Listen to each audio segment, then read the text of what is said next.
जय हिंद दोस्तों, आप देख रहे हैं लखनवी मिर्ची। मैं हूं आपके साथ अनस खान। इस वक्त हम मौजूद हैं उत्तर प्रदेश की राजधानी लखनऊ में और इस वक्त हम लखनऊ के लखनऊ विश्वविद्यालय में मौजूद हैं। यहाँ पर समाजवादी पार्टी के राष्ट्रीय उपाध्यक्ष, समाजवादी पार्टी के छात्र सभा के नेता हमारे साथ यहाँ मौजूद हैं, जो कि कुछ ज्ञापन कुलपति को देने जा रहे हैं। और ज्ञापन में इनकी मांग ये है कि प्रशासनिक भवन का नाम बदल करके अंबेडकर भवन रखा जाए। इसको लेकर के यहाँ पर अब से कुछ देर में ये लोग कुलपति के पास ज्ञापन देने जाएंगे। और हमारे साथ यहाँ पर आप देख सकते हैं, मैं अपने कैमरामैन से कहना चाहूंगा दिखाएं किस तादाद में यहाँ पे छात्र हैं। और ये अभी कुछ देर में यहाँ पर कैमरामैन से कहना चाहूंगा इधर दिखाएं कि किस तरीके से जो है यहाँ पर छात्र सब यहाँ मौजूद हैं। और ये अब से कुछ देर में यहाँ पे ज्ञापन सौंपने जाएंगे। महेंद्र जी, जिस तरीके से आप लोग अभी ज्ञापन कुलपति जी को सौंपने जाएंगे, तो क्या कुछ लगता है कि ये नाम चेंज होगा कि नहीं?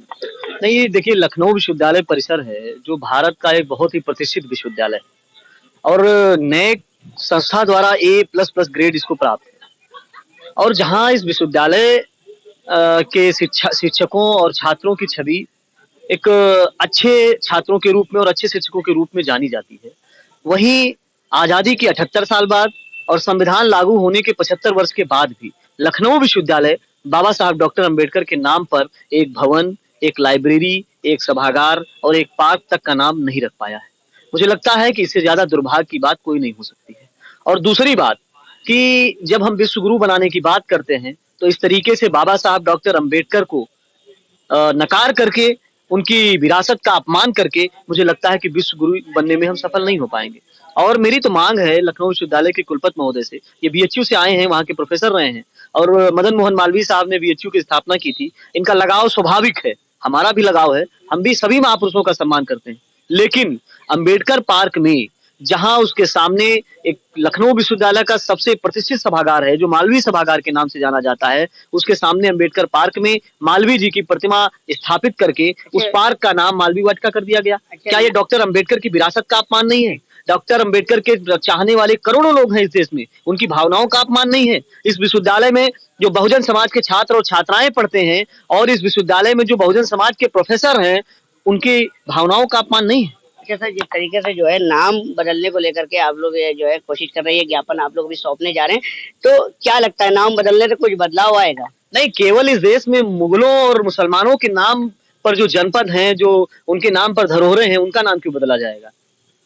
डॉक्टर, आप ये बताइए कि डॉक्टर अंबेडकर इस देश का, उन्होंने संविधान बनाया, इस देश के करोड़ों शोषितों वंचितों को उन्होंने मुख्य धारा में जोड़ने का काम किया, महिलाओं को मुक्ति दिलाने का काम किया, हिंदू कोड बिल के माध्यम से इस देश की महिलाओं को मुख्य धारा से जोड़ने का प्रयास किया। आप उन बाबा साहब का अपमान करना चाहते हैं? उनके नाम पे पहली बात तो विश्वविद्यालय में कोई कुछ भी नहीं है। और अगर पहले कभी 50 वर्ष पहले लगभग वहां अगर बाबा साहब की प्रतिमा स्थापित है, तो आप उस प्रतिमा स्थल को और आप संविधान प्रस्तावना वहां पर स्थापित करके महिमा मंडन कर रहे हैं, और दूसरी तरफ आप वहां पर दूसरे महापुरुष की आप मूर्ति स्थापित करके बाबा साहब को छोटा दिखाना चाहते हैं। क्या बाबा साहब किसी महापुरुष से छोटे हैं? बस सवाल मेरा सिर्फ इतना है।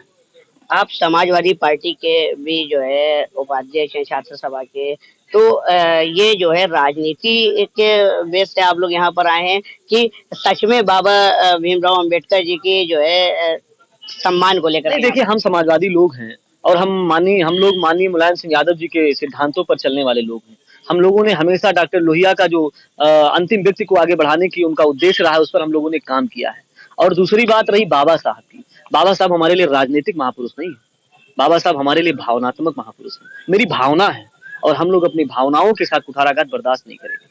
बाबा साहब का अपमान ये हम जैसे तमाम बहुजन समाज के लोगों का अपमान है, यहाँ पर पढ़ने वाले बहुजन समाज के हजारों हजार छात्र छात्राओं की भावनाओं का अपमान है, और इस देश में रह रहे करोड़ों देशवासियों का अपमान है, जिनको बाबा साहब ने मुक्ति दिला करके इस देश की मुख्य धारा से जोड़ने का काम किया। अच्छा, जिस तरीके से आप लोग अब ज्ञापन सौंपने जा रहे हैं, अपनी बात रखेंगे कुलपति के सामने, तो कुलपति महोदय द्वारा अगर नाम नहीं करण किया गया तो क्या कुछ आगे का? लड़ाई बड़ी है और मुझे लगता है कि ये लड़ाई सदियों से चली आ रही है। ये अपमान का जो सिलसिला है ये आज से नहीं है।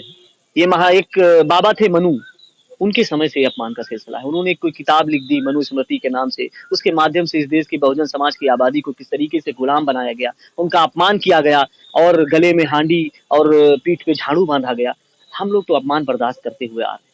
लेकिन 21वीं सदी का भारत है, जब बाबा साहब का संविधान इस देश का मूल मंत्र है, उस संविधान से ही देश संचालित हो रहा है। ऐसे समय में हम लोग अब बर्दाश्त नहीं करेंगे और लड़ाई अब अंतिम निर्णय तक जाएगी। और हम लोगों का बड़ा प्लान है, समय समय पर हम आपको सूचित करते रहेंगे कि हम आगे करने वाले क्या हैं। अगर कुलपति महोदय नहीं मानेंगे तो और भी रास्ते हैं, हम लोग राजभवन भी जाएंगे और राज्यपाल महोदया से मिलकर के हम निवेदन करेंगे। बहुत बहुत शुक्रिया। जैसा कि आपने देखा, हमारे साथ समाजवादी पार्टी के छात्र उपाध्यक्ष जो हमारे साथ मौजूद थे, इन्होंने बताया कि किस तरीके से जो है प्रशासनिक भवन का नाम बदल करके बाबा भीमराव अंबेडकर जी का नाम के लिए ये लोग ज्ञापन सौंपने जा रहे हैं। आप देख सकते हैं, मैं अपने कैमरामैन से कहना चाहूंगा, दिखाएं किस तरीके से जो है यहाँ पर छात्र अब अपने लिए आगे बढ़ चुके हैं। ये जाकर के ज्ञापन सौंपेंगे और उसके बाद इनका आगे का क्या निर्णय होगा, देखने वाली बात है। आगे बढ़ चुके हैं, कुलपति महोदय को जो है ज्ञापन सौंपने के लिए राष्ट्रीय उपाध्यक्ष समाजवादी छात्र सभा के जो है नेता महेंद्र सिंह यादव जी हमारे साथ थे। उनसे हमने बात करी, उन्होंने बताया कि आगे हमें बाबा साहब भीमराव अंबेडकर के लिए आगे और जो लड़ाई लड़ना पड़ेगी, हम उसके लिए भी तैयार हैं। अगर कुलपति महोदय द्वारा अगर इनके ज्ञापन को स्वीकार कर आगे नहीं कुछ हुआ तो हम आगे भी इसके लिए लड़ाई लड़ेंगे। आप अभी विजुअलों में देख सकते हैं कि कुलपति महोदय को जो है ज्ञापन सौंपा गया है। कैमरा पर्सन सैयद सामिद हुसैन के साथ मैं अनस खान, लखनऊ।